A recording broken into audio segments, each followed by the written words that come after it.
It's been an interesting year. In 2021, we've been tracking a lot of different averages and issues that have shown deterioration, and we think it really came to a head in November. Be sure and check out the advanced decline line on page 3 of the current issue. Right now, I'm going to jump ahead to the end of the letter where we talk about the economy, which is always one of the last dominoes to fall.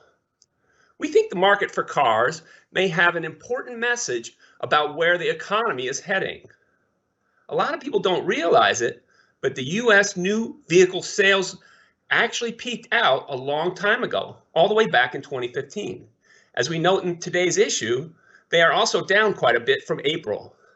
Now, economists are not too worried about this because they say it's a function of shortages and demand for autos appears strong. So strong that used car prices are rising fast, as you can see by the top line on this chart. The labeling shows, however, that they now sport a very particular form that is familiar to followers of the Elliott wave principle. The 5-wave pattern suggests that used car prices may not be rising for long. The bottom line shows a critical divergence in classic car prices.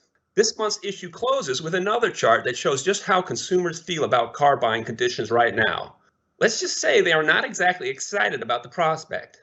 Turns out the University of Michigan survey has a long history with respect to the future performance of the US economy.